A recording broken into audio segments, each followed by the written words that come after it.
Bonjour et bienvenue dans cette quatrième partie de notre parcours sur l'entretien post-observation. Aujourd'hui, on va s'attaquer à un outil vraiment essentiel, l'art de la relance, l'art de la question. On va voir ensemble comment une question bien posée peut complètement transformer un débriefing et en faire un levier d'analyse super puissant pour l'enseignant. Alors voilà notre programme. D'abord, on va se redemander quel est le véritable but de cet entretien. Ensuite, on va identifier un piège très courant, celui des questions qu'on appelle faibles. Puis, on va découvrir la technique clé pour changer notre façon de questionner. On verra tous avec des exemples très concrets et on finira sur comment conclure l'entretien avec un objectif qui soit à la fois clair et motivant. Ok, le point de départ, c'est vraiment ça. Il faut bien comprendre que l'entretien post-observation n'est pas un tribunal. L'objectif, ce n'est pas du tout de donner une note ou de livrer un verdict sur la séance.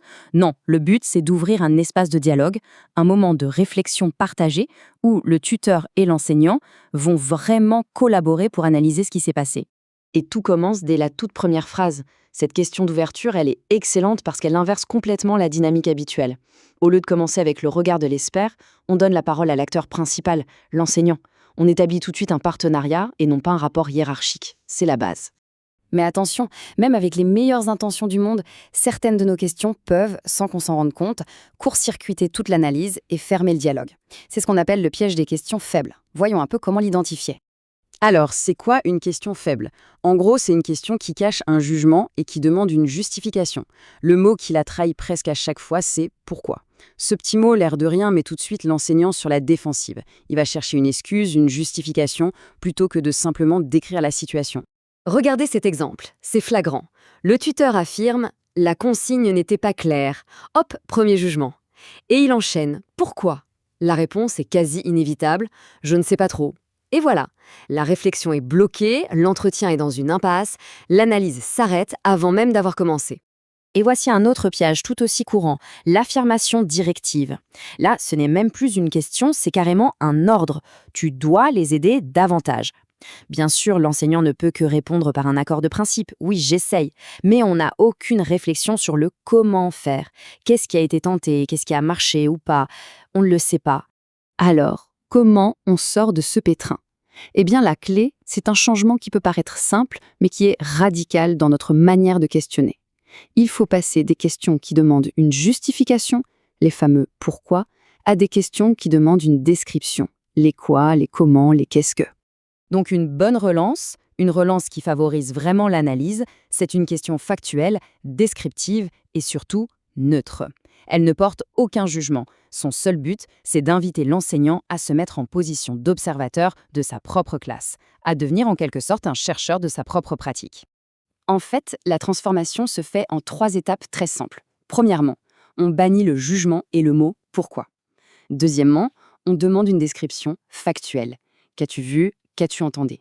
Et troisièmement, et ça c'est un point essentiel, on se concentre sur un moment très précis pour éviter de rester dans les généralités. Allez, voyons maintenant ce que ça donne en pratique. On va reprendre les mêmes situations que tout à l'heure, mais cette fois, on va remplacer les relances faibles par des relances fortes. Vous allez voir, la différence sur le dialogue est immédiate. D'un côté, on a notre question faible, pourquoi ça n'a pas marché? Impasse. De l'autre, la relance forte. À ce moment-là, qu'as-tu observé précisément chez les élèves qui hésitaient? La réponse n'est plus du tout « je ne sais pas ». L'enseignant se souvient « ah oui, regardez leurs camarades » ou il levait la main. Et là, on a un fait, un vrai point de départ pour l'analyse. Ici, c'est la même chose. On passe d'une question presque culpabilisante à une simple demande de récit. Peux-tu me décrire un moment précis? Cette petite phrase change tout. Elle permet à l'enseignant de passer du problème général des élèves en difficulté au cas concret de Cozy qui dit « a » au lieu de « ma ». Le problème devient spécifique et donc on peut commencer à chercher une solution. Et on continue sur le même principe. Le « pourquoi tu interroges toujours les mêmes ?» c'est une accusation, soyons clairs, alors que la relance « et les élèves du fond, qu'ont-ils fait pendant ce temps ?» c'est une simple question d'observation. Elle ouvre la porte à une description factuelle, ce qui permet d'avoir une vraie discussion sur les stratégies pour faire participer tout le monde en classe.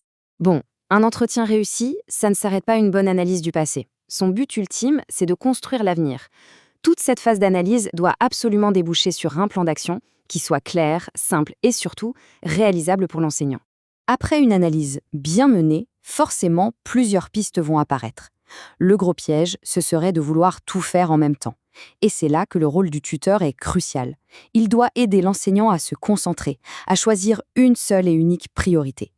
Mais le plus important, c'est que le choix final, il doit revenir à l'enseignant. C'est sa priorité. Cette question de clôture, elle est parfaite. C'est un modèle. D'abord, c'est une proposition, pas un ordre. Ensuite, elle insiste bien sur le fait de se concentrer sur un point précis. Et surtout, elle redonne le pouvoir à l'enseignant en lui demandant « selon toi ». C'est en le rendant maître de son propre développement qu'on le rend acteur et vraiment motivé. Et le résultat est là. On a un plan d'action qui est ciblé, qui est co-construit, qui est concret. L'enseignant repart avec une mission claire qu'il a lui-même définie. Et ça, c'est vraiment la marque d'un entretien de conseil pédagogique réussi. Un entretien qui ne donne pas des leçons, mais qui aide à construire des compétences. Pour conclure, gardons cette idée en tête. La prochaine fois qu'on mènera un entretien, notre rôle ne sera pas de donner toutes les réponses, mais de poser la bonne question, celle qui permettra à l'enseignant de trouver lui-même son prochain objectif. C'est comme ça que chaque entretien devient une véritable chance de progresser.